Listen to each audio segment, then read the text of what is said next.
నమస్తే డి న్యూస్కి స్వాగతం. నేను మీ కిరణ్మయ్. ముందుగా బులెటిన్లో హెడ్లైన్స్. ఆరోసారి అండర్-19 వరల్డ్ కప్ ఛాంపియన్గా నిలిచిన భారత్ 80 బంతుల్లో 175 పరుగులతో వైభవ్ సూర్యవంశీ షాట్ల విధ్వంసం. గిద్దలూరు నియోజకవర్గంలో అభివృద్ధి పనులకు ప్రారంభోత్సవాలు, శంకుస్థాపనలు. నియోజకవర్గ అభివృద్ధికి సహకరిస్తానన్న విద్యుత్ శాఖ మంత్రి గొట్టిపాటి రవికుమార్. చీరాల గడియార స్తంభం సెంటర్లో మోహరించిన వైసీపీ, టీడీపీ శ్రేణులు, చెదరగొట్టిన పోలీసులు. ఆరోసారి అండర్-19 వరల్డ్ కప్ ఛాంపియన్గా నిలిచిన భారత్ మరోమారు ప్రపంచ క్రికెట్లో తన సత్తా చాటింది. భారత్ అండర్-19 క్రికెట్ టీంలోని మన కుర్రాళ్లు పరుగుల వరద పారించారు. వైభవ్ సూర్యవంశీ 80 బంతుల్లో 15 ఫోర్లు, 15 సిక్స్లతో 175 పరుగులు చేసి ప్రత్యర్థి ఇంగ్లాండ్కు చుక్కలు చూపించారు. Straight drive, upper cut, square cut, helicopter shot, flip shot, cover డ్రైవ్లతో సొగసైన షాట్లతో వైభవ్ సూర్యవంశీ చెలరేగిపోయాడు. కెప్టెన్ ఆయుష్ మాత్రే కూడా అద్భుతంగా రాణించాడు. సెమీఫైనల్స్లో ఫామ్లోకి వచ్చిన సెంచరీ సాధించిన ఆరోన్ జార్జ్ ఫైనల్స్లో నిరాశపరిచిన విహాన్, వేదాంత త్రివేది, అభిజ్ఞాన్, అంబరీష్, కనిష్క ధాటిగా ఆడి 50 ఓవర్లకు 411 రన్లు సాధించారు. భారీ ఛేదనకు రంగంలోకి దిగిన ఇంగ్లాండ్ జట్టు ధాటిగా ఆడినప్పటికీ వికెట్లను కాపాడుకోలేకపోయారు. 2 ఓవర్లలో 4 వికెట్లు కోల్పోయారు. ఫాల్కనర్ అద్భుత సెంచరీ కొట్టిన స్కోర్ తేడాను తగ్గించడానికే ఉపయోగపడింది. ఫైనల్స్లో 14,316 రోజుల వయసున్న వైభవ్ సూర్యవంశీ 80 బంతుల్లో 175 పరుగులు సాధించి ఎవరూ అందుకోలేని స్థాయిలో అసామాన్య ప్రదర్శన చేశాడు. అండర్-19 వరల్డ్ కప్ ముందు నుంచే అసామాన్య ప్రతిభతో రాణిస్తున్న ఈ బీహార్ కుర్రోడు సచిన్ కంటే చిన్న వయసులో అంతర్జాతీయ క్రికెట్లోకి వచ్చి ప్రకంపనలు రేపేలా ఉంటూ ఇక నన్ను భారత్ మెయిన్ టీంకు దూరంగా ఉంచడం కష్టమేనని సంకేతం ఇచ్చాడు.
గిద్దలూరు నియోజకవర్గ అభివృద్ధికి పూర్తి స్థాయిలో సహకరిస్తానని విద్యుత్ శాఖ మంత్రి గొట్టిపాటి రవికుమార్ హామీ ఇచ్చారు.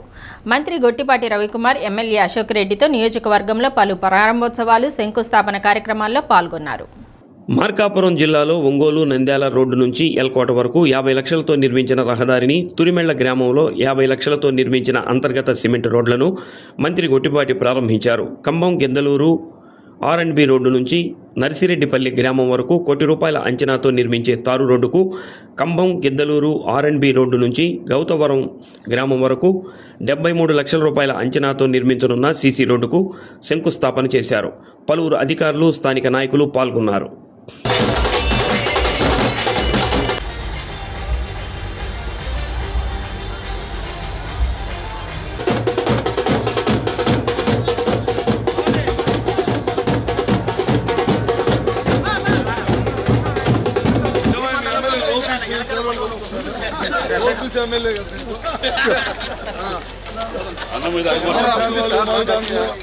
తమ్ముడు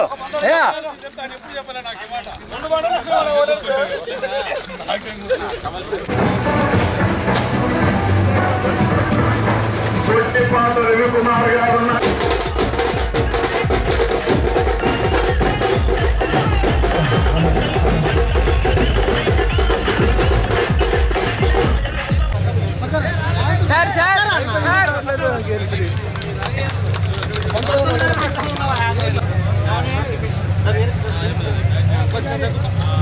ఓకే సార్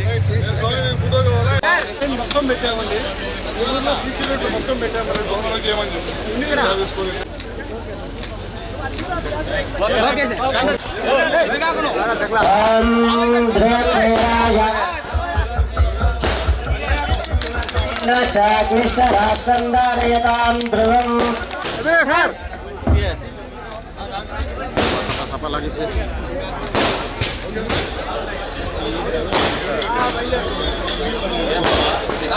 ఎర్రగొండపాలెం మండలం నల్లమల్ల అటవీ ప్రాంతం పాలుట్ల గిరిజన గూడెంలో ₹3 కోట్ల వ్యయంతో అప్గ్రేడ్ సోలార్ హోమ్ లైటింగ్ సిస్టమ్ను మంత్రి గొట్టిపాటి రవికుమార్ ప్రారంభించారు.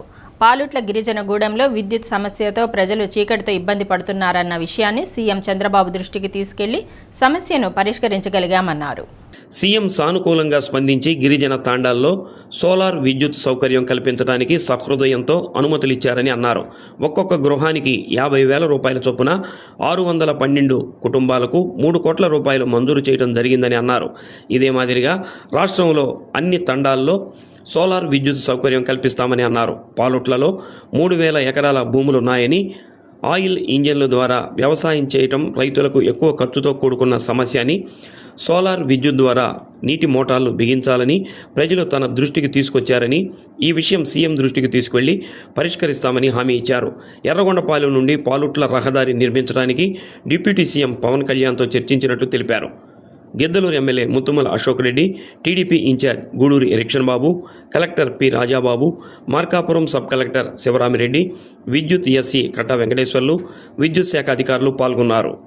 ₹2,86,00,000 ఖర్చు పెట్టి మనం ఒక ఇంటికి సెక్యూరిటీ వారు అది రిస్క్ అండ్ ఫారెస్ట్ వద్దు అని చెప్పినప్పటికీ కూడా మంత్రి గారు గతంలో మనం మీకు అందరికీ తెలుసు 39 కిలోవాట్ల కార్యక్రమం కూడా త్వరలో మనం చేయబోతున్నామని చెప్పేసి మీ అందరూ కూడా నేను తెలియజేసుకుంటా ఉన్నా. బ్యాటరీ అండ్ కమ్ ప్యానల్ అన్ని కూడా మనం ఫ్రీగా 50,000 మరి ఇప్పటి వరకు ఈ సౌకర్యం విద్యుత్ సౌకర్యం ట్రైనింగ్ కూడా పెట్టి ఉచిత కుట్టు మిషన్లు కూడా ఇచ్చినటువంటి పరిస్థితి మీ అందరూ కానీ ఆ రోజు డబ్బులు వచ్చే పరిస్థితి. ఈ రోజు ఆ పరిస్థితులన్నీ కూడా మారి చాలా గొప్పగా చాలా ప్రేమతో మీరు మీ విషయాలన్నీ తెలియజేస్తారు. మీకు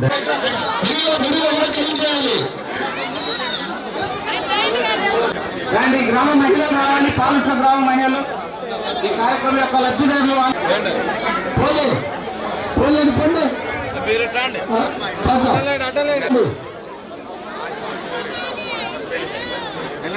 సర్దుకొని కూర్చోండి. స్టేజ్ పైకి స్టేజ్ ముందుకు రావాలి సార్. అరగడపాలెం తహసీల్దార్ గారు సార్.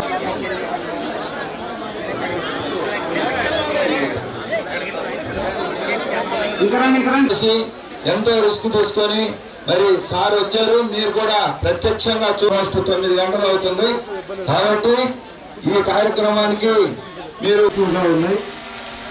వారి ఆ ప్రాంతాలను అభివృద్ధి చేయాలనే ఎందుకంటే ఒక కలెక్టర్ ఒక మినిస్టర్ గారిని దూరం తీసుకురావడం అంటే చాలా రిస్క్తో కూడుకున్నాను. ఎప్పుడు కూడా ఒక ఫారెస్ట్లో ఇంత దూరం ప్రయాణం చేసి తీసుకురావడం అనేది చాలా చాలా రిస్క్తో కూడుకున్నాను.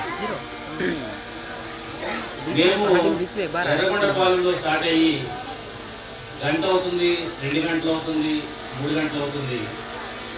నాకు ఒకలాగా లోపల ఉండే ఇంకెంత దూరం ఉంటుంది, లోపలికి వెళ్తుంది, మంచిగా తీసుకెళ్తామని చెప్పేసి అంటే మంత్రివర్యులు మాత్రం చాలా సంతోషం. అంటే ఆయనకి ఏంటంటే ఈ ప్లేస్ చూడాలనే ఒక ఆనందంతోనే ఉన్నారు తప్ప ఎక్కడా కూడా ఇది వెనక్కి ఏంటి ఇలాగుండా తీసుకోవడం కానీ లేదా ఇది కానీ ఇక్కడ లేదు.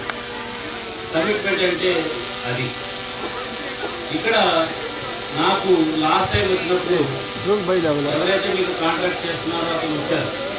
వచ్చి సార్ ఇక్కడ ఒక లోపల డీప్లో ఒక ట్రైబల్ విలేజ్ ఉంది, అక్కడ పవర్ ఉండదు సార్ అని చెప్పేసి. ఎన్ని ఫ్యామిలీలు ఉన్నాయంటే సుమారు 600 మంది దాకా ఫ్యామిలీస్ ఉంటాయి సార్. అక్కడ 1000 మంది జనాభా వరకు ఉంటారు అని చెప్పేసి అని చెప్తే, మరి ఇన్ని సంవత్సరాలు ఎలా ఉన్నారంటే వాళ్ళు అట్లాగా చీకట్లోనే ఉన్నారు సార్. కాకపోతే ఇప్పుడు గవర్నమెంట్ ఇక్కడ మనకు ఒక స్కీమ్ తీసుకొచ్చి మంత్రి గారు అక్కడ పర్టికులర్గా విలేజ్లో మీరు అది చేయని అని అన్నారని చెప్పేసి అతను నాకు గుంటూరు నుంచి వచ్చి చెప్పాడు. భరత్ అని చెప్పేసి ఒక అబ్బాయి. సో అయితే మీరు కూడా రండి సార్ ఒకసారి. అది చాలా ఇన్నోవేటివ్గా చేసినటువంటి వర్క్, చాలా కమిట్మెంట్తో చేసినటువంటి అని అన్నారు. ఫారెస్ట్లో ఉంది. దాదాపు 40-50 కిలోమీటర్లు ప్రయాణం చేసి రావాలి. 3 గంటల్లో ప్రయాణం చేసి రావాలి. నేను, కలెక్టర్ గారు, మన ఇన్ఛార్జ్ ఎలక్షన్ బాబు గారు, అశోక్ రెడ్డి గారు, ఇంకా మిగతా అధికారులు, ఎలక్ట్రిసిటీ డిపార్ట్మెంట్ వారు అందరూ కూడా ఇక్కడికి వచ్చాము. దాదాపు 611 ఇళ్ళకి ఇక్కడ కరెంట్ ఇవ్వడం జరిగింది. Solar with battery backup. అంటే చూసి ఉంటారు మీరు అంతా కూడా. పగలపూట బాబు గాజువాక పగలపూట లైట్ తీసుకుంటుంది, బ్యాటరీ స్టోరేజ్ చేసుకొని సాయంత్రం 6 నుంచి పొద్దుడు దాకా 2 ఫ్యాన్లు, 5 లైట్లు, మళ్ళీ ఫోన్ ఛార్జింగ్ అన్నీ కూడా చేస్తుంది అనమాట. ఇది దాదాపు 2,80,00,000 పెట్టి చేసాం ఇదంతా. ఇది కాకుండా కింద గ్రామం కొర్రపోళ్ళు దాదాపు 980 కుటుంబాలకి కింద ఆ గ్రామంలో వాళ్ళకు కూడా విద్యుత్ కనెక్షన్ లేకపోతే రెగ్యులర్ విద్యుత్ కనెక్షన్లు ఇప్పించాం. ఇవన్నీ కార్యక్రమాలు చేసాము. ఈ గ్రామం రావటం మంచిదైంది. ఈ గ్రామం వచ్చేసి మనం ఇంత ఖర్చు పెట్టాము, ఏ విధంగా వీళ్ళకి పనిచేస్తాయని చూసాము. బ్రహ్మాండంగా పనిచేస్తున్నాయి వీళ్ళు. రాబోయే రోజుల్లో మేము వ్యవసాయం చేసుకుంటున్నాం. బావుల మీద నీళ్ళ ఇంజన్లతోటి డీజిల్ పెట్టి వ్యవసాయం చేసుకుంటున్నారు. చాలా ఖర్చు ఎక్కువైంది అంటున్నారు. తప్పకుండా దీన్ని ముఖ్యమంత్రి గారి దృష్టికి తీసుకెళ్ళి ఏ విధంగా సహాయం చేయగలుగుతాం అనేది కూడా ఆలోచిస్తున్నాము. తప్పకుండా చేస్తాము. దీంతోపాటు ఇప్పుడు మేము వచ్చాం. దాదాపు 3 గంటలు పట్టింది మాకు ఆ రోడ్లో రావాలంటే. నేను, కలెక్టర్ గారు చూసాం, అందరూ అధికారులు చూశారు, అందరూ చూశారు. ఇది రిజర్వ్ ఫారెస్ట్లో ఉండి టైగర్ జోన్లో ఉండటం వల్ల కాస్త ఫారెస్ట్ వాళ్ళు పర్మిషన్స్ ఇవ్వటం ఇబ్బందిగా ఉంది. ఇది మన డిప్యూటీ ముఖ్యమంత్రి గారి దగ్గర కూడా దృష్టికి కూడా తీసుకెళ్తాము. ఈ రోడ్డుకి ఏ విధంగా సాయం చేయవచ్చో ఫారెస్ట్ డిపార్ట్మెంట్ వాళ్ళతో మాట్లాడి కొద్దిగా అట్లీస్ట్ గ్రావెల్ వేసి శుభ్రంగా వాళ్ళకి ఇబ్బంది లేకుండా రోడ్డు ఉండేటట్టు. ఎందుకంటే 3 గంటలు ఒకరోజు మేము వస్తేనే 3 గంటలు పోవటానికి రావడానికి పడుతుంది. పాపం నిత్యం ఇక్కడి నుంచి రోజు పనులు చేసుకోవడానికి బయటకు వచ్చి లోపలికి వెళ్తారు. కాబట్టి వీళ్ళకి ఏ విధంగా రోడ్డు సౌకర్యం కలిగిస్తాలో కూడా ఓసారి దృష్టి పెట్టి మళ్ళీ పరిశీలిస్తాం. తప్పకుండా చెంచుల పట్ల, ఎస్టీల పట్ల ఈ ప్రభుత్వం చిత్తశుద్ధితో పనిచేసిద్ది. ఇందాక చూసాం ఇక్కడ ఈ పాలెట్లోనే వాళ్ళు గోకులం షెడ్ కావాలంటే ఆ రోజు గోకులం షెడ్ ఇచ్చి ఇవాళ మా చేతే ఓపెన్ చేయించుకున్నారు. వాళ్ళు ఏం కావాలన్నా సరే ఈ ప్రభుత్వం ఈ దండాలన్నిటికీ కూడా పనిచేయడానికి సిద్ధంగా ఉందని. టీటీడీ కల్తీ నెయ్యి పేరిట మహాపాపం నిజమంటూ చీరాల గడియార స్తంభం సెంటర్లోని ఏర్పాటు చేసిన ఫ్లెక్సీ వద్ద వైసీపీ, టీడీపీ నాయకుల రాకతో ఉద్రిక్తత నెలకొంది. ఫ్లెక్సీ ఏర్పాటును వ్యతిరేకిస్తూ వైసీపీ నాయకులు రోడ్డుపై ప్లకార్డులతో బైఠాయించారు. తిరుమల శ్రీవారి లడ్డు ప్రతిష్టను సీఎం చంద్రబాబు దిగజారుస్తున్నారని నినాదాలు చేశారు. సిట్ నివేదికను తప్పుదారి పట్టిస్తూ ఫ్లెక్సీ ఏర్పాటు చేయడం అమానుషమని అన్నారు. టీడీపీ, వైసీపీ శ్రేణుల రాకతో అప్రమత్తమైన పోలీసులు ఇరు పార్టీల నేతలకు సర్ది చెప్పారు. ఘర్షణలు తలెత్తకుండా పెద్ద ఎత్తున బందోబస్తు ఏర్పాటు చేశారు. అపోహలతో ఆందోళనల పేరిట జనజీవనానికి భంగం కలిగిస్తే కఠిన చర్యలు ఉంటాయని హెచ్చరించారు. ఇరు పార్టీలకు చెందిన వారు తక్షణమే వెళ్లిపోవాలని ఆదేశించారు.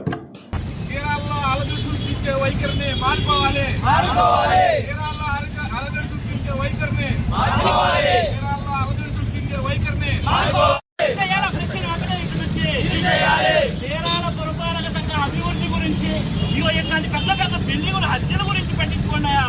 లడ్డు గురించి సిద్ధాంతాలు వివరించి చీరాల మున్సిపాలిటీ రావాల్సిన హత్యలు కట్టించండి, చీరాల మున్సిపాలిటీకి రావాల్సిన రెవెన్యూలు పెంచండి, చీరాల మున్సిపాలిటీని, చీరాల పట్టణాన్ని, చీరాల నియోజకవర్గాన్ని అభివృద్ధి పదంలో నడపాలని కోరుకుంటున్నాం. తీసేయాలి వెంటనే ఫ్లెక్సీని ఇక్కడ నుంచి, తీసేయాలి ఫ్లెక్సీని వెంటనే ఇక్కడ నుంచి. అమ్మడి రాంబాబు దాడి కానీ, మైలవరంలో దాడి కానీ రాష్ట్ర మొత్తం అడ్డుడుగా ఉంటే ప్రశాంతంగా ఉండే చీరాల్లో మరి మేము కూడా ఏం చేయట్లేదు ఉద్దేశంతో సోదరులారా, చీరాల కాన్స్టిట్యున్సీలో చాలా ప్రశాంతంగా మరి మేము అడ్డం జరిగితే పోలీసులు సాక్షాత్తు పోలీసులందరూ కూడా తీసుకెళ్లిపోయి స్టేషన్లో పెట్టుకున్నారు.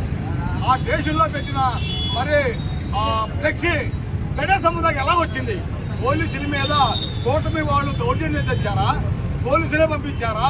మాకు తెలిసింది ఏంటంటే టీడీపీ వాళ్ళకంత లేదు, టీడీపీ వాళ్ళు ఫ్లెక్సీ నుంచి కట్టేంత సీన్ లేదు. కానీ పోలీసులు తీసుకొచ్చి కట్టారు, పోలీసులు పోతులతో కట్టారు. పోలీసులే ఇలా గొడవలు సృష్టించి కేసులు పెడతా ఉంటే సామాన్య ప్రజలకు ఎడజరుగుతాయనే ఉద్దేశంతో మేము ఎన్నించుకుంటా ఉన్నాం. ఎక్కడైనా సరే చీరాల్లో ప్రశాంతమైన వాతావరణం నడుస్తూ ఉంది. ప్రశాంతంగా ఉంచండి. గొడవలు పెడతానికి, గొడవలు సృష్టించడానికి మీరు రెడీ చేసి చెడ్డ తెచ్చుకోకూడదని చెప్పేసి మనం చేస్తా ఉన్నాం. ఒంగోలు జవహర్ నవోదయ విద్యాలయాల్లో 9, 11 తరగతుల్లో సీట్ల భర్తీకి నిర్వహిస్తున్న ప్రవేశ పరీక్షకు 930 మంది 9వ తరగతికి, 1261 మంది 11వ తరగతికి హాజరయ్యారు.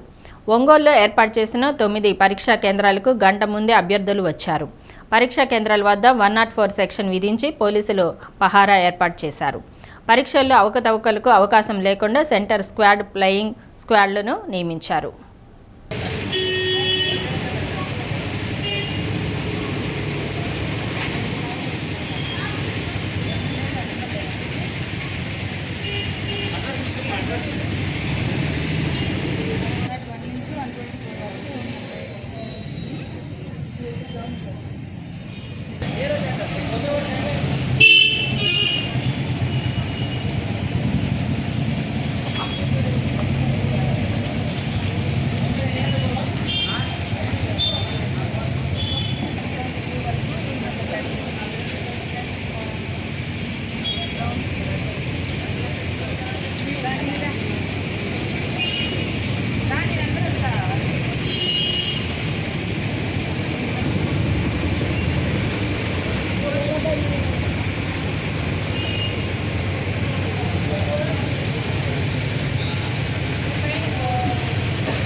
చూడు మరి ఇక్కడ తెలియాలి కదా.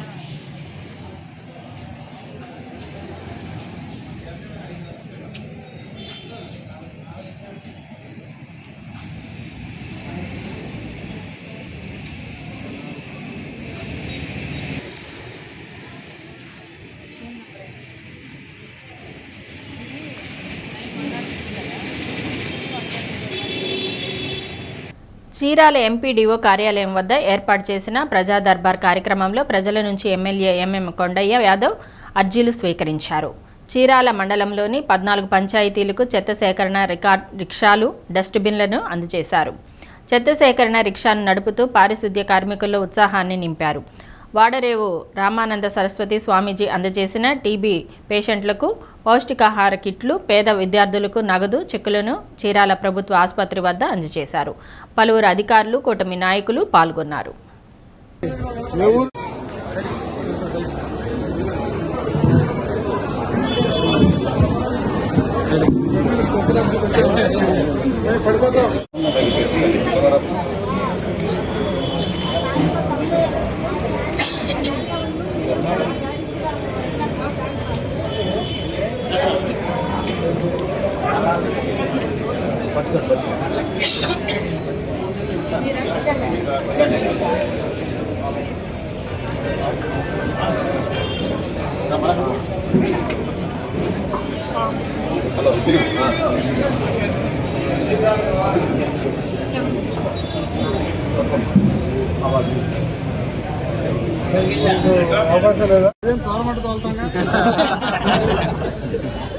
కొండయ్య గారి నాయకత్వం, కొండయ్య గారి నాయకులు, తెలుగుదేశం పార్టీ వర్ధిల్లాలి, నారా చంద్రబాబు నాయుడు గారి నాయకత్వం.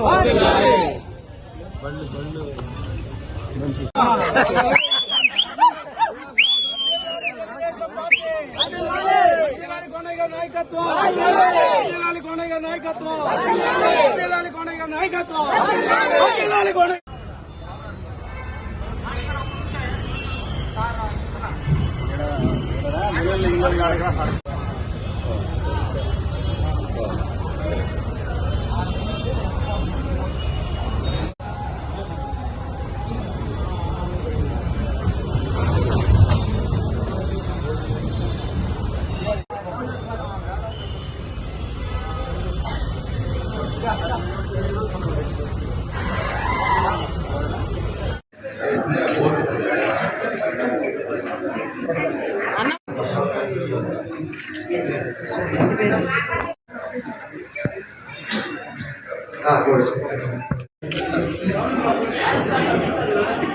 మూడు కార్యక్రమాలని మేము ఇక్కడ చేయడం జరిగింది. T4 ఆఫీసులో ఈరోజు కార్యక్రమం చేశాం. అలాగే ఎంపీడీఓ గారి ఆధ్వర్యము, ఎంఆర్ఓ, ఎంపీడీఓ, మిగతా ఆఫీసర్ల యొక్క సహకారంతో ఈ రోజున ప్రతి గ్రామంలో పేరుకుపోయినటువంటి చెత్తని తీయడానికి ట్రైసైకిల్స్ ని ఏర్పాటు చేయడం జరిగింది. దాంతోపాటు డబ్బాలు కూడా వాళ్ళకి చెత్త వేసుకోవడానికి డబ్బాలు కూడా ఇచ్చారు. అంటే ఇది చూసే సమాజం ఏం అర్థం చేసుకోవాలంటే ఇక్కడ చెత్త పన్ను వేసినటువంటి చెత్త ముఖ్యమంత్రి దగ్గర నుంచి ఒక్కసారి మళ్ళా కూటమి ప్రభుత్వం వచ్చిన తర్వాత పాలన అంటే ఏంటో ఈరోజు రుజువు చేస్తున్నటువంటి కూటమి ప్రభుత్వం శ్రీ నారా చంద్రబాబు గారి నాయకత్వంలో ఇవాళ అన్ని పంచాయతీలకి, చీరాల్లో ఉన్నటువంటి 15 పంచాయతీలకి 14 పంచాయతీలకి దాదాపుగా 40 ట్రైసైకిల్స్ ఇచ్చాము. 240 చెత్త వేసుకోవడానికి డబ్బాలు కూడా ఇవ్వడం జరిగింది. ఇది పాలన అంటే. మరి అలాగే ఈరోజు గ్రీవెన్సీలు కూడా ఇక్కడ మరి T4 ఆఫీస్ దగ్గర నిర్వహించడం జరిగింది. అట్లాగే ఈ రోజున వాడరేవు స్వామీజీ వారి ఆధ్వర్యంలో చాలా మందికి టీబీ పేషెంట్స్ కి ఆహారాన్ని కూడా అందించారు. ఇవాళ టీబీ పేషెంట్ల ద్వారా ప్రభుత్వం వారికి ఎటువంటి సహాయం అందిస్తుందో గవర్నమెంట్ హాస్పిటల్లో ఆ విషయాన్ని గురించి కూడా స్పష్టంగా మాట్లాడడం జరిగింది. అనేక మంది దాతలు ముందుకొచ్చి ఇవాళ వాళ్ళని ఆదుకోవాల్సినటువంటి అవసరం ఉంది అనే విషయాన్ని కూడా తెలియజేస్తున్నారు. సో పాలనా దక్షుడైనటువంటి నారా చంద్రబాబు గారి యొక్క ఆధ్వర్యంలో ఇవాళ మన ఊర్లో క్రిటికల్ కేర్ హాస్పిటల్ వస్తుంది, హ్యాండ్లూమ్ పార్క్ వస్తుంది. ప్రశ్నించే గొంతులను నొక్కేందుకు కేంద్ర రాష్ట్ర ప్రభుత్వాల ప్రయత్నాల్లో భాగంగా పౌర హక్కుల సంఘం రాష్ట్ర ఉపాధ్యక్షులు, న్యాయవాది క్రాంతి చైతన్యపై దేశద్రోహం కేసు పెట్టడాన్ని తీవ్రంగా ఖండిస్తున్నామని ఏపీసీఎల్సీ నాయకులు బ్రహ్మం అన్నారు.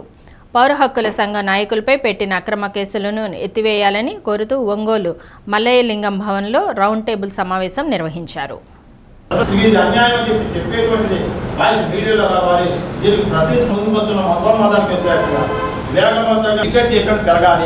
అది పోటకమా నాటకమా ఏం టెన్షన్ కాబట్టి వాళ్ళు ఆగుతున్నారు, పరిశీలిస్తున్నారు, కోర్టులో కొన్ని సాధిస్తారు. మనం ప్రజలకు అవసరమైనటువంటి చైతన్యాన్ని కలిగించడానికి పాలకులు చేస్తున్న దుర్మార్గం అడగడానికి పోయి స్టేషన్ పోయిన వాళ్ళని అప్పుడు మనందరి మీద ఉంటాం చేసిన ప్రజాసంఘం రేపు పొద్దున మన పక్కన పోతే మన పక్కన నిలబడతారనే ఒక ధీమ దేవుళ్ళు ఉన్నా కూడా అందరూ ఒకే మతంతో దేవుడు పేరు వస్తున్నారు. ప్రజల పేరుతో ప్రజల అనుకూలమైన శక్తులన్నీ కూడా వస్తారు. మనకి అర్థం అంత కానీ బయట ప్రపంచంలో పోయేటువంటి వాతావరణాన్ని మనకి కలిగి వాటి అస్తిత్వం ఏంటంటే చూద్దాం. ఈ పద్ధతులు తెలుసుకోవాల్సిన అవసరం ఉంది. రాజ్యాంగాన్ని రాబోయేటటువంటి కాలం చాలా గడ్డు కాలము. భారత రాజ్యాంగం వరప్రసాదిని కాదు. భారత ప్రజలు అసంఖ్యాకంగా అన్ని సెక్షన్ల ప్రజలు ఆనాడు పోరాటం చేసినటువంటి ఫలితంగానే భారత ప్రజలమైన మనము అని మనం భారత రాజ్యాంగాన్ని రాసుకున్నాం. భారత రాజ్యాంగంలో ఆర్టికల్ 19 చెబుతుంది వాక్ సభా స్వాతంత్రాలు ఉన్నాయి. ఫ్రీడమ్ ఆఫ్ స్పీచ్ భారత రాజ్యాంగంలో ఉంది.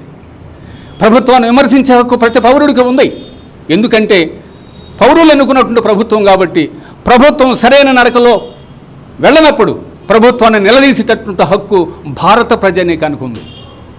ఆ విషయాన్ని గురించి పౌర హక్కుల సంఘం ప్రచారం చేస్తుంది, ఆందోళన చేస్తుంది. ఈ ఆందోళనను అణిచిపెట్టేదానికి దుర్మార్గమైనటువంటి చట్టాలు తీసుకొచ్చి తప్పుడు అభియోగాలు మోపి పౌర హక్కుల సంఘం కార్యకర్తల మీద, నాయకుల మీద ఈ కేసు పెట్టడం జరిగింది. దీన్ని వ్యతిరేకిస్తూ ఈ తప్పుడు కేసులను ఎత్తివేయాలని, సెక్షన్ 152 BNSను రద్దు చేయాలని పౌర హక్కుల సంఘం రాష్ట్ర వ్యాప్తంగా కార్యక్రమం తీసుకుంది. అనేక చోట్ల ఈ రౌండ్ టేబుల్ సమావేశాలు, నిరసన ర్యాలీలు రాష్ట్ర వ్యాప్తంగా జరుగుతున్నాయి. అందులో భాగంగా ఈరోజు ప్రకాశం జిల్లా పౌర హక్కుల సంఘం ఇక్కడ ఈ రౌండ్ టేబుల్ సమావేశాన్ని ఏర్పాటు చేయడం జరిగింది. ఈ మధ్య మా మహాసభల తిరుపతిలో జరిగిన మా రాష్ట్ర మహాసభల సందర్భంగా మా రాష్ట్ర ఉపాధ్యక్షుడు అలాగే తెలుగు రాష్ట్రాల సమన్వయ కమిటీ సమన్వయకర్త క్రాంతి చైతన్య అట్లాగే మిగతా వాళ్ళు రాష్ట్ర ఉపాధ్యక్షులు మిగతా వాళ్ళ మీద కొంతమంది మీద అక్రమంగా బనాయించబడిన దేశద్రోహం కేసు గురించి దాని మీద నిరసనగా ఇవాళ ప్రకాశం జిల్లా పౌర హక్కుల సంఘం మిగతా ప్రజా సంఘాల బాధ్యులు నాయకులు ప్రతినిధులతో ఈ సమావేశం జరుగుతుంది. నా పేరు వీరాంజనేయులు, ఏపీసీఎల్సీ జిల్లా సెక్రటరీగా ఉన్నాను. ఈ రకమైన అణచివేత విధానాలు నానాటికి పెరుగుతున్న పరిస్థితుల్లో జర్నలిస్టుల మీద కేసులు, మేధావుల మీద కేసులు, అట్లాగే ప్రజా సంఘాల చట్టబద్ధమైన రాజ్యాంగ హక్కుల్ని కోరుకునే, మేమేదో వేరే ఏమీ మాట్లాడట్లేదు, రాజ్యాంగ హక్కుల్ని, రాజ్యాంగంలో మనకి పొందుపరచబడిన హక్కుల్ని సరిగ్గా అమలు చేయమని మాత్రమే అందరికీ సమానంగా. ప్రభుత్వ బడిలో విద్యార్థులను చేర్పిద్దాం, ఊరి బడిని కాపాడుకుందాం అనే నినాదంతో రాష్ట్ర వ్యాప్తంగా యూటీఎఫ్ కార్యక్రమం చేపట్టింది. యూటీఎఫ్ రాష్ట్ర వ్యాప్తంగా నిర్వహించిన సర్వేలో ప్రభుత్వ పాఠశాలలో చేరే విద్యార్థుల సంఖ్య తగ్గుతుండటాన్ని గుర్తించినట్లు యూటీఎఫ్ నాయకులు తెలిపారు. ప్రభుత్వ బడుల్లో విద్యార్థులు చేర్పిద్దాం.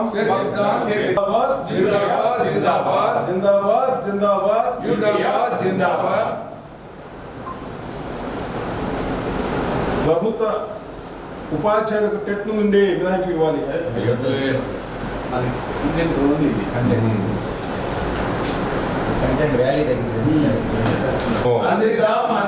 నాణ్యమైన విద్యను రక్షించుకుందాం ప్రభుత్వ పాఠశాలను. ఎస్ రవి, ఆంధ్రప్రదేశ్ ఐక్యోపాధ్యాయ ఫెడరేషన్ రాష్ట్ర కార్యదర్శి. ప్రభుత్వ బడులను రక్షించుకునే విధంగా ఆంధ్రప్రదేశ్ ఐక్యోపాధ్యాయ ఫెడరేషన్ రాష్ట్ర శాఖ పిలుపు మేరకు ప్రభుత్వ బడులను బలోపేతం చేయాలి, విద్యార్థులను బడిలో చేర్పించాలి అనేటువంటి టైటిల్ తోటి ఈరోజు పబ్లిక్లోకి ఆంధ్రప్రదేశ్ ఐక్యోపాధ్యాయ ఫెడరేషన్ వెళ్ళడం జరిగింది. గత 2 సంవత్సరాలుగా చూసినట్టయితే ప్రభుత్వ బడుల్లో ఎన్రోల్మెంట్ తగ్గుతూ ఉంది. దీనికి సంబంధించి ప్రతి జిల్లాలోనూ యూటీఎఫ్ సర్వే చేసి రకరకాల కారణాలను అన్వేషించడం జరిగింది. ఆ కారణాల్లో ముఖ్యంగా ఉపాధ్యాయులపైన బోధనేతర ఒత్తిడి ఎక్కువగా ఉండటం వల్ల, అదేవిధంగా తల్లిదండ్రులు పనులకెళ్ళి వచ్చేలోపు పిల్లలందరినీ ఇంటి దగ్గర ఉండటం వల్ల రకరకాల కారణాలు అన్వేషించడం జరిగింది. ఈ కారణాలను పరిశీలించడానికి యూటీఎఫ్గా అదనంగా 1 గంట పనిచేయాలని, అదేవిధంగా ఎన్రోల్మెంట్ ప్రక్రియను ఫిబ్రవరి నుంచి దీన్ని పబ్లిక్కి తీసుకెళ్లాలని నిర్ణయం చేయడం జరిగింది. దీంట్లో భాగంగానే ఉపాధ్యాయులను చైతన్యం చేయడమే కాకుండా తల్లిదండ్రులను కూడా కలిసి వాళ్ళతో మాట్లాడటం, ఈ యొక్క ఎన్రోల్మెంట్ కార్యక్రమంలో అధికారులను ప్రజాప్రతినిధులను కూడా ఇన్వాల్వ్ చేసి ప్రభుత్వ బడుల్లో మెరుగైనటువంటి విద్యను అందిస్తామనేటువంటి నమ్మకాన్ని పబ్లిక్కి కలిగజేసే విధంగా మేము ప్రయత్నం చేస్తూ ఉన్నాం. ఈ ప్రయత్నంలో అందరూ భాగస్వాములు అవుతా ఉన్నారు. అధికారులు, ప్రజాప్రతినిధులు అందరూ భాగస్వాములు అవుతున్నారు. అంతేకాకుండా యూటీఎఫ్ శ్రేణులే కాకుండా మిగిలినటువంటి ఉపాధ్యాయులు కూడా ఈ మంచి కార్యక్రమానికి మద్దతు తెలియజేస్తూ ఉన్నారు. వాళ్ళందరికీ ఆంధ్రప్రదేశ్ ఐక్యోపాధ్యాయ ఫెడరేషన్ ప్రకాశం జిల్లా పక్షాన ఉద్యమ అభినందనలు తెలియజేస్తూ ఉన్నాం.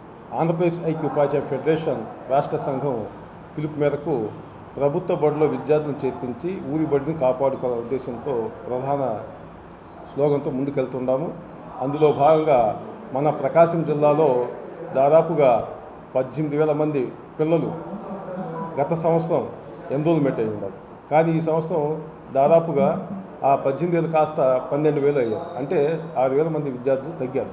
దీనికి ప్రధాన కారణం ఏంటంటే రాష్ట్ర ప్రభుత్వం ఇటీవల తల్లి దీవెన పథకం ప్రవేశపెట్టి జూన్ నెలలోనే విద్యార్థులకు ముందే అందించడం ద్వారా ప్రైవేట్ పాఠశాల కూడా అందిస్తుంది.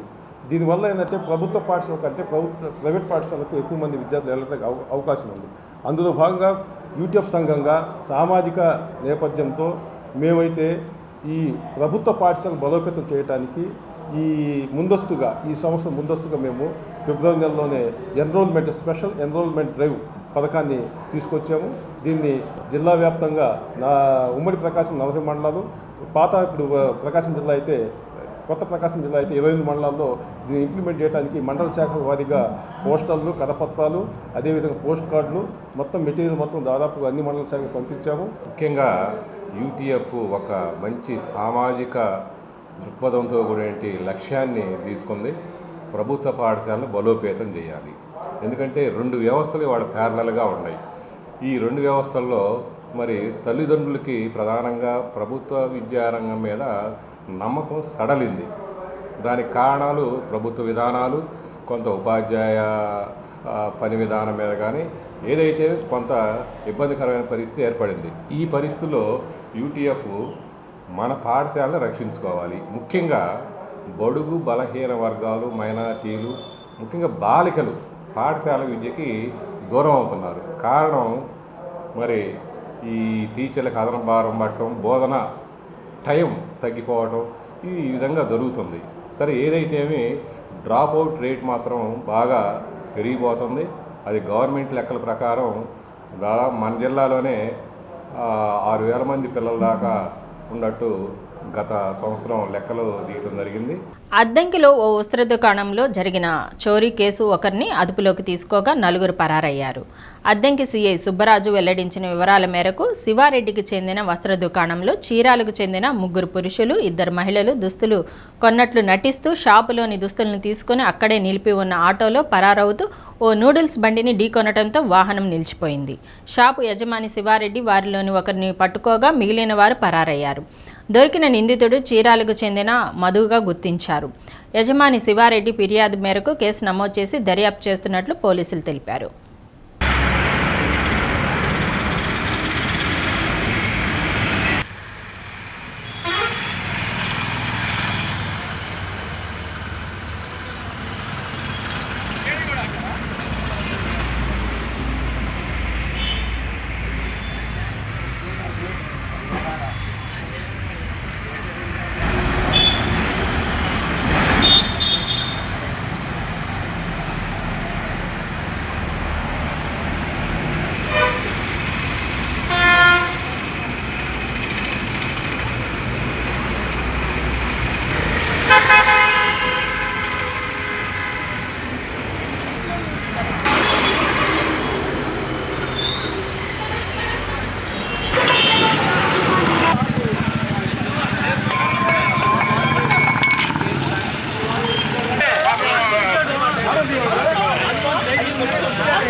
తప్పు 2 కట్టలు మొత్తం కాళ్ళ లోపల పెట్టారు. లుంగి కింద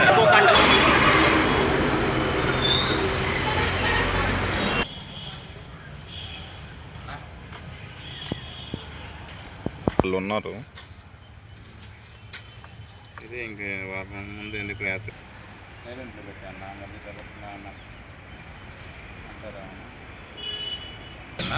అది ఈ పాత విజయలక్ష్మి ఉంది కదా, దాని ఎదురు వైష్ణవి నైట్ వేర్స్ అని చెప్పి నైట్ ప్యాంట్లు, టీషర్ట్లు అన్ని రకాలు అమ్ముతూ ఉంటాము. అయితే ఈరోజు 11 గంటలకి ఇట్లా ఒక బ్యాచ్ లాగా వచ్చారనమాట. వాళ్ళు 2 జెంట్స్, లేడీస్ ఎట్లా అంటే కన్ఫ్యూజ్ చేస్తారు. కన్ఫ్యూజ్ చేసి అడ్డంగా నుంచొని ఇటు పక్కన అంటే మా ఈ టీషర్ట్లు అవి కట్టలు కట్టేసుకొని 10 పీసులు కట్టలు కట్టుకొని ఉంటాం. ఆ కట్టలు వాళ్ళు లుంగి తీసి లోపల ఇట్లా పెట్టుకొని ఆల్రెడీ అంటే చిన్నపిల్లలకు ఒకటి అని చెప్పి, టీషర్ట్లకి అని చెప్పి ఇట్లా మనల్ని కన్ఫ్యూజ్ అంటే నేను ఒక్కడనే ఉంది ఇక్కడ సేల్స్ చేయడానికి. 3 కస్టమర్ లాగా వచ్చి ఇతను వచ్చేసరికి లుంగి కింద పెట్టేసుకొని అటువైపు ఆటోలో పెట్టేసుకొని వచ్చేసాడు. 2 కట్టల దాకా ఐటమ్ తీసుకున్నాడు. మళ్ళీ వచ్చి 3వ కట్ట ఇట్లా లోపల పెట్టుకోవడం చూసి గదిమేసరికి పరిగెత్తుకుంటూ ఆటోలో పరిగెత్తాడు. ఆటో తీసుకొని పరిగెత్తాడు. వీళ్ళు వచ్చేసరికి కస్టమర్ లాగా ఉన్నారు, కానీ వీళ్ళు కూడా వాళ్ళే, కానీ ఇక వెళ్ళిపోయారు. అప్పుడు నేను పరిగెత్తి వాళ్ళని పట్టుకుందామంటే నాకు అక్కడ షాప్ దగ్గర ఎవరు లేరని చెప్పి నేను ఇంకా ఆగాను. మా మిస్సెస్ని పిలవగానే నేను బండి వేసుకొని మళ్ళీ ఎక్కడైనా దొరుకుతారేమో, ఆటోలో వెళ్ళిపోయారు కదా, దొరుకుతారేమో అని చెప్పి మెయిన్ రోడ్డు ఇటువైపు బట్టల షాపులు అటువైపు ఉన్నారేమో అని చెప్పి చూసుకుంటా మళ్ళీ భవానీ సెంటర్లో అటువైపు వెళ్ళా. అక్కడ వచ్చేసరికి భవానీ సెంటర్లో మసీదు కొంచెం యువతల వైపు అక్కడ ఆటోలో ఆగి ఉన్నారు. అతను పొట్టిగా లుంగి, పూల చొక్కాయి, బాగా నోటెడ్గా అన్నట్టు అనిపించింది. ఇక వెళ్ళి ఆ ఆటో దగ్గరికి వెళ్ళి పట్టుకోగానే ఇక పరిగెత్తారు. ఆటో వచ్చేసరికి గేర్లో ఉండేసరికి అది పక్కన నూడిల్స్ బండికి తగిలి నూడిల్స్ బండి కూడా కింద పడింది. జనాలు వచ్చేసరికి అతను పరిగెత్తడం చూసి కొంతమంది జనాలు వెళ్ళి అతన్ని తీసుకొచ్చారు. పట్టుకొని వాళ్ళే జనాలే తీసుకొచ్చి నా ఐటమ్ వచ్చేసరికి ఆటోలోనే ఉంది. ఆ ప్యాంట్లు కానీ టీషర్ట్లు కానీ తీసుకున్నాను. ఈలోపు ఇట్లానే పోలీసులు ఫోన్ చేస్తే వాళ్ళు వచ్చి ఇట్లా పోలీస్ స్టేషన్ తీసుకొచ్చారు. బులెటిన్ ముగించే ముందు హెడ్లైన్స్. 6సారి అండర్-19 వరల్డ్ కప్ ఛాంపియన్గా నిలిచిన భారత్. 80 బంతుల్లో 175 పరుగులతో వైభవ్ సూర్యవంశీ షాట్ల విధ్వంసం. గిద్దలూరు నియోజకవర్గంలో అభివృద్ధి పనులకు ప్రారంభోత్సవాలు, శంకుస్థాపనలు. నియోజకవర్గ అభివృద్ధికి సహకరిస్తానన్న విద్యుత్ శాఖ మంత్రి గొట్టిపాటి రవికుమార్. చీరాల గడియార స్తంభం సెంటర్లో మోహరించిన వైసీపీ, టీడీపీ శ్రేణులు. చెదరగొట్టిన పోలీసులు. డి న్యూస్లో నేటి మాట. మనసుకు ప్రశాంతతను దూరం చేసే ప్రతి పరిచయం ఒక అనుభవంతో పాటు గొప్ప గుణపాఠం కూడా.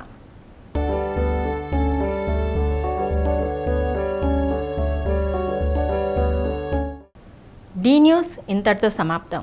నిరంతరం చూస్తూ ఉండండి డి న్యూస్.